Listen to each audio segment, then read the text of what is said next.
Merci beaucoup. Encore une fois, amis de la presse, bonjour. J'ai tenu à ce point de presse aujourd'hui à cause de la question qui défraie la chronique, qui est celle du dialogue. Vous avez suivi les présidents des deux chambres du Parlement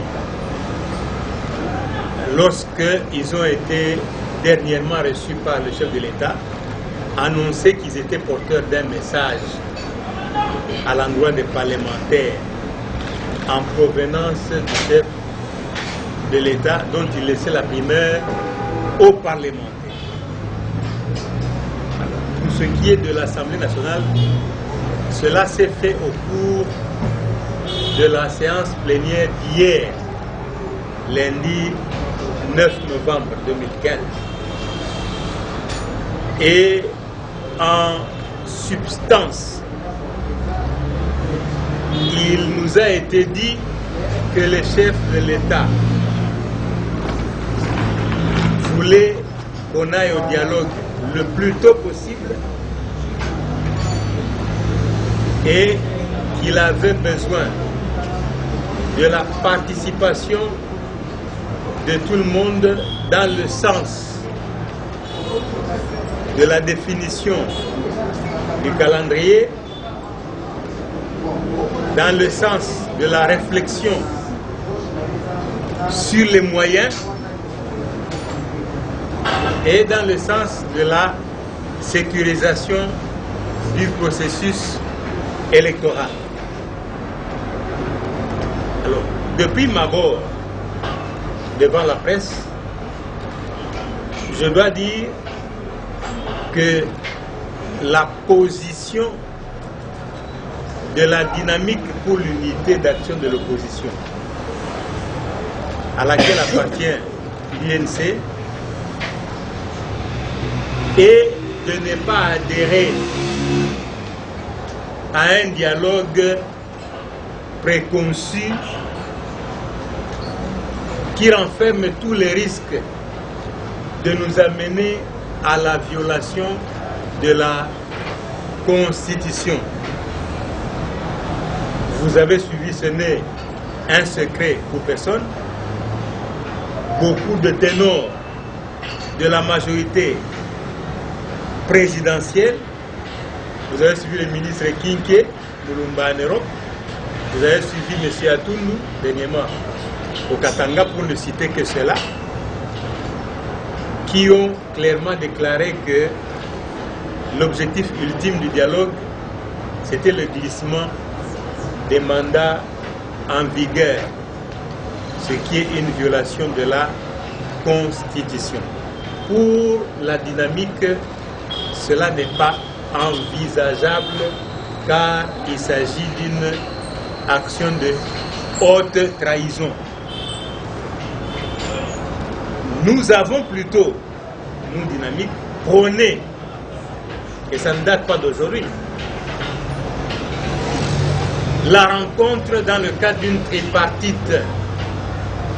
Tripartite, CENI, majorité, opposition, pour effectivement parler processus électoral et arriver à l'adoption de manière consensuelle d'un calendrier qui ne viole pas la Constitution et qui reste réaliste. Alors, donc, pour nous, c'est ce cadre-là et rien d'autre. Et force est de constater que le processus en vigueur est en panne. D'après le calendrier de la CENI qui est en vigueur, les élections des députés provinciaux, par exemple, devaient avoir lieu le 25 octobre passé. Elles n'ont pas eu lieu. Ça veut dire que le calendrier est inopérationnel.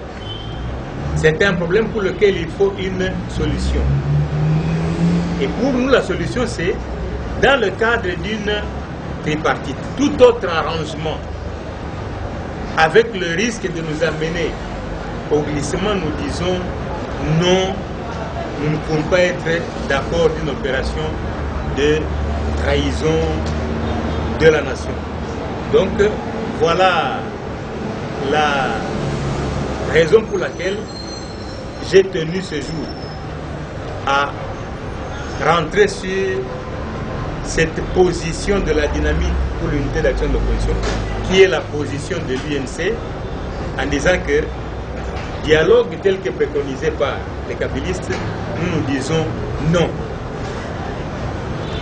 Mais tripartite, CENI, majorité opposition, pour définir un calendrier clair, réaliste et qui ne viole pas la Constitution, nous sommes d'accord. Donc voilà, messieurs de la presse, ce que j'avais comme communication à vous transmettre et je vous remercie.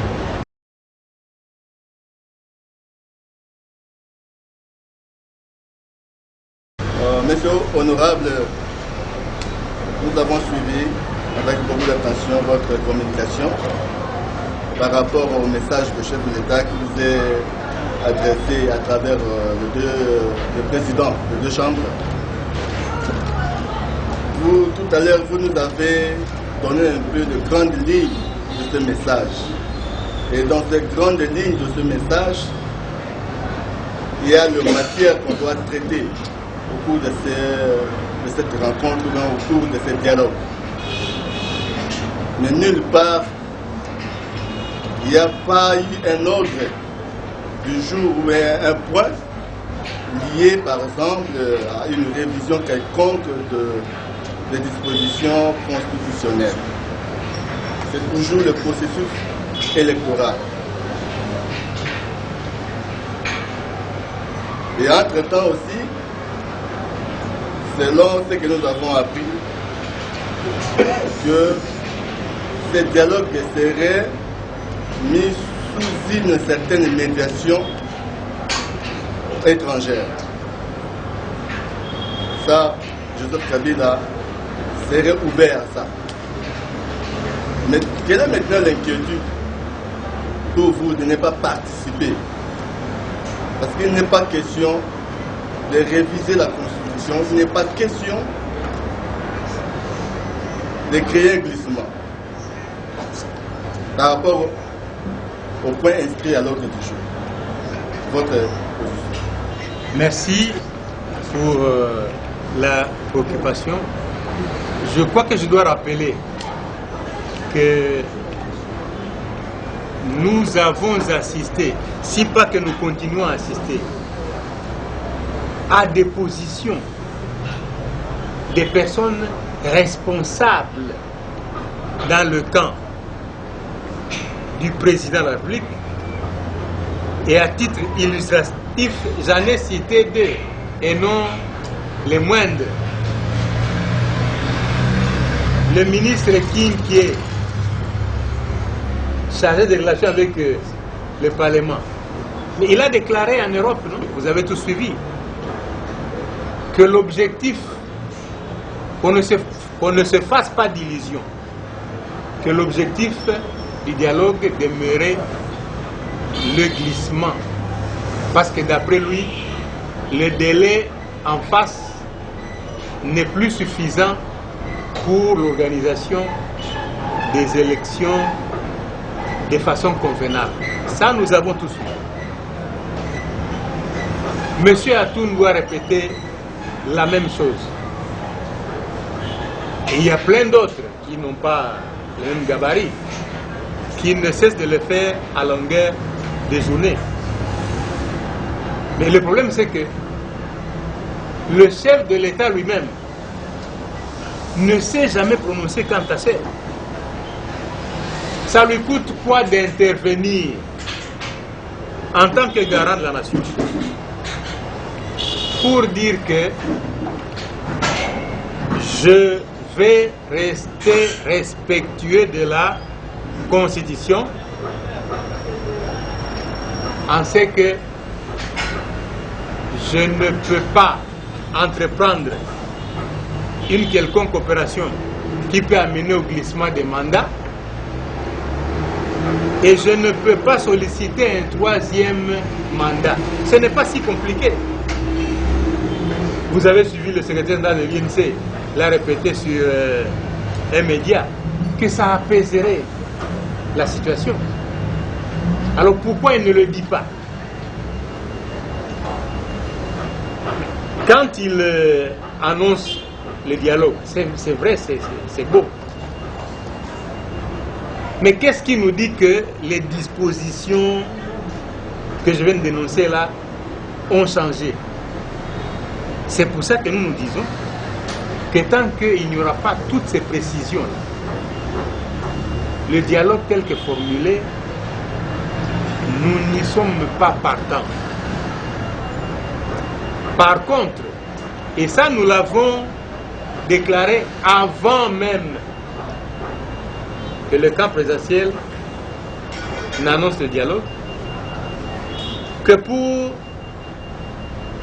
un processus électoral consensuel à même de nous amener vers des élections apaisées, il fallait se mettre autour d'une table dans le cadre d'une tripartite CENI, qui est l'instrument attitré pour l'organisation des élections, et les protagonistes, opposition et majorité. Donc nous restons ouverts sur ce plan. Pour tout le reste, nous ne voulons pas rentrer dans des jeux qui peuvent nous amener à la trahison de la population. Motuna ezali boye toza na posa bino bapolitike bosalisa bana mboka bolakisa biso schéma oyo botikali nango okau bokei na dialogue te Kabila aza na bato akosala na bango remise et reprise te bino schéma nini oyo bozoprésente na population. C'est comme si bozotinda biso topelisa moto epele na mboka. Toza na besoin ya schéma. Natondi yo botondi ndeko. Avant na kota na schéma, esengeli na rappeler que pouvoir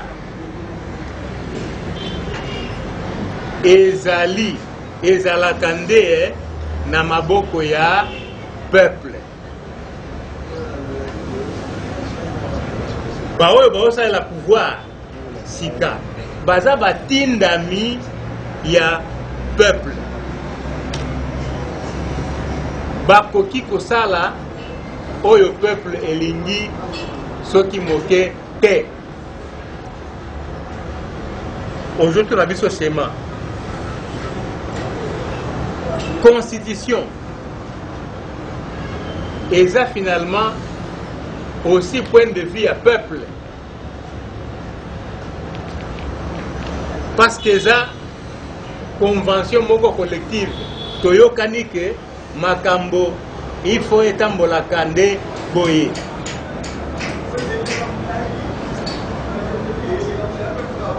Na kati ya constitution ana article 64 ezali elobi ke soki moto alingi okangama na bokonzi na makasi to na kobosana makomi ya constitution, peuple faut atelemela ye. Donc toza na message mibalete tolobaki yango na clôture ya convention ya dynamique pour l'unité d'action de l'opposition na Fatima. Biso topesi date limite le 18 février. Et ça, 10e anniversaire, il y a mise en application, il y a constitution. Ce qui est un signe à mon côté que makambo ezokende Nanzela, il y a élection pour que tous alana président Moussoussou d'ici décembre 2016, tokozonge par la bino peuple. Bino ndeba détenteur et à pouvoir. Constitution PP si bino ningisa il y a se prendre en charge. Donc voilà notre position. Totondi bino botondi bandeko ya presse to bandaki na français to ici na lingala on ezalaki essentiel oyo groupe parlementaire na nzela ya président Jean-Marie Bamporiki et pesi point de vue na bango officiel oyo ezali point de vue ya UNC Mobimba et point de vue ya dynamique ya opposition nyonso. Totondi bino botondi na ndenge boyaki okabola na biso ba information nyonso oyo. Merci mingi.